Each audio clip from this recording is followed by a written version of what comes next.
বাগুৰুম্বা দহৌ যোৱা 17 জানুৱাৰীত দেশৰ যশস্বী প্ৰধানমন্ত্ৰী নৰেন্দ্ৰ মোদীৰ উপস্থিতিত অসম চৰকাৰৰ সাংস্কৃতিক বিভাগে বা অসমৰ মুখ্যমন্ত্ৰী ডক্টৰ হিমন্ত বিশ্ব শৰ্মা ডাঙৰীয়াৰ নেতৃত্বত যি এটা সফল বাগুৰুম্বা 10,000 নাচনীৰ যোগেদি বিশ্বমুখী কৰাৰ কাৰণে যি প্ৰয়াস এইটো সফলভাৱে সামৰণি পৰিল বা সফলভাৱে এইটো হৈ গ'ল। কিন্তু এই সময়ছোৱাত যেতিয়া আমি তাত উপস্থিত হ'বৰ কাৰণে আমি গৈছিলোঁ, কিয়নো 2024 চনতে এই বাগুৰুম্বা যি নৃত্য প্ৰদৰ্শনৰ কাৰণে কমিটি গঠন কৰা হৈছিল। অসম চৰকাৰে এপছু বড়ো সাহিত্য সভা হাৰিমু আপাত আন সংগঠনৰ আমন্ত্ৰণ জনাইছিল।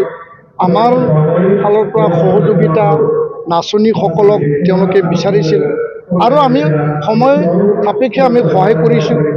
তাৰ দুদিন আগত গ্ৰুপ অফ মিনিষ্টাৰে আমাৰ লগত আলোচনা কৰিছে, আমাক ব্লু আৰু গোল্ডেন এন্ট্ৰি কাৰ্ড যোনটো প্ৰৱেশ পত্ৰ তেওঁলোকে প্ৰদান কৰিছে আৰু সেইমতে সিদিনাখন মই উপস্থিত হৈছোঁ, আমাৰ টীমে উপস্থিত হৈছে আৰু তাত দেখিবলৈ পালোঁ 24A 24B তাত যিসকল বিষয়া পুলিচ বিষয়া আৰু প্ৰশাসনিক বিষয়া নিয়োগ কৰিছে, তেওঁলোকৰ এনেকুৱা এটা ব্যৱহাৰ যে তেওঁলোকে গোল্ডেন কাৰ্ডো একচেপ্ট কৰিব নিবিচাৰে, ব্লু কাৰ্ডো একচেপ্ট কৰিব নিবিচাৰে।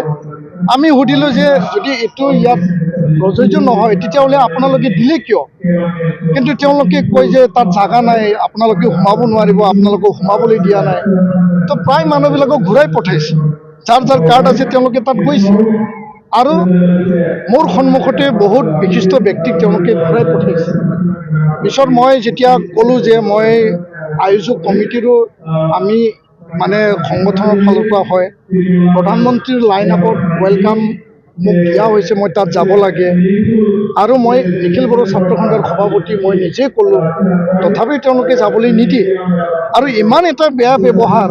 মই ইয়াৰ কাৰণে ক্ষোভেৰে কৈছোঁ, আক্ষেপেৰে কৈছোঁ যে মই সহজ সৰল এজন সাধাৰণ বড়ো যুৱক হিচাপে মই নিজৰ জাতিৰ যি পৰিধান গামচা আৰণাই ইণ্ডিকোট মই তাত পৰিধান কৰি যোৱাৰ বাবে মই যিহেতু টাই কোট চুইটত নাছিল, এই বিষয়াসকলে মোক আওকাণ কৰিলে নেকি, মোক ঘৃণা কৰিলে নেকি, মোক নাকচ কৰিলে নেকি, তেওঁলোকৰ কি মেণ্টেলিটি আছিল? তো বহুত বুজালোঁ, তেওঁলোকৰ কোনো শুনিবলৈ ইচ্ছা নাই, যাব নিদিয়ে, যাব নোৱাৰে, ঢাকি কিবা কিবি এনেকুৱা অপমান মই জীৱনত পোৱা নাছিলোঁ। কাৰণ প্ৰধানমন্ত্ৰীৰ প্ৰগ্ৰাম বড়োলেণ্ড মহোৎসৱত আমি কৰিছোঁ, প্ৰধানমন্ত্ৰীৰ প্ৰগ্ৰাম চুক্তি স্বাক্ষৰৰ পিছত 2020ত আমি ফেব্ৰুৱাৰী মাহত 9 লাখ মানুহলৈ কৰিছোঁ। গৃহমন্ত্ৰীৰ প্ৰগ্ৰাম আমি দত্তমাত কৰিছোঁ 2 লাখ মানুহলৈ। SPGৰো সমস্যা নাই, কিন্তু অসম পুলিচৰ সমস্যা আছে। মই সকলো বিষয়াক ক'ব বিচৰা নাই, কিছুমান বিষয়াৰ কথা কৈছোঁ। তেওঁলোকে কাউন্সিলিং লওক, যে সঘনে অসম পুলিচে কয় যে পিপলছ ফ্ৰেণ্ডলি পুলিচ প্ৰশাসন, তেওঁলোকে কাউন্সিলিং লওক, যদি চাকৰি কৰিব মন নাই তেওঁলোকে VRS লওক। মই আক্ষেপে দুখেৰে কৈছোঁ আৰু সেই অপমানটো আমি সহজে লোৱা নাই, ইয়াৰ কাৰণে মই আক্ষেপেৰে লিখিছোঁ। পিছত মই ক'লোঁ যে মই তেতিয়াহ'লে মুখ্যমন্ত্ৰীক জনাম, সাংস্কৃতিক পৰিক্ৰমা মন্ত্ৰী ডাঙৰীয়াক মই জনাম, আপোনালোকে সোমাব যদি নিদিয়ে মই গুচি যাওঁ, মই আৰু এই কাৰ্যসূচীত নাথাকোঁ। তেতিয়াহে তেওঁলোকে অলপ মান্তি হ'ল, তথাপিও মোক যাবলৈ দিয়ে আৰু আনসকলক যাবলৈ নিদিয়ে। পিছত আমি জবৰদস্তিকে ভিতৰত গ'লোঁ, দেখা পালোঁ ইফালে 500 ইফালে 500 গোটেই চিট খালী আছে। কি মেণ্টেলিটি আছিল, ডিউটি কৰিব মন নাছিল বা মন আছিল, কি আছিল, সেইটো এটা বেয়া এটা মোৰ কাৰণে অভিজ্ঞতা। সেই অভিজ্ঞতাটোৰ পিছত যাতে কাৰো লগত নহয় আৰু অসম চৰকাৰ ইয়াৰ ওপৰত সতৰ্ক হওক।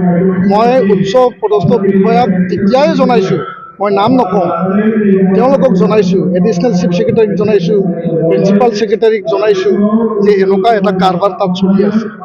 এইটো মই আক্ষেপেৰে ক'লোঁ আৰু চৰকাৰ সতৰ্ক হওক।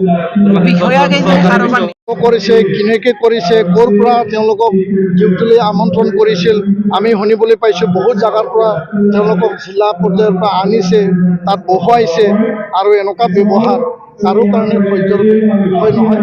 বাগুৰুম্বা সফল হৈ গ'ল, কিন্তু এই ব্যৱহাৰটো মোৰ মনত থাকি গ'ল যে এই বাগুৰুম্বা সফল যাত্ৰাত মোক লৈ এনেকুৱা তেওঁলোকৰ এই পৰিৱেশ সৃষ্টি কৰাটো আৰু আন মই নাম নকওঁ মানে তাত কিছুমান মানে অসম মানে এই চৰকাৰৰ কিছুমান পৰিয়ালৰো এনেকুৱা অৱস্থা হৈছে মই নাম নকওঁ এতিয়া চৰকাৰী পৃষ্ঠপোষকত কিবা ভিআইপি কালচাৰ গঢ়ি উঠা বুলি অনুভৱ কৰে নেকি নাই মই ইয়াৰ কাৰণে সতৰ্ক হ'বলৈ কৈছোঁ ভৱিষ্যতে যাতে এনেকুৱা নহয় কাৰো লগত আৰু সেইটো কোনো কাৰণত সহ্যৰ বিষয় নহয় ধন্যবাদ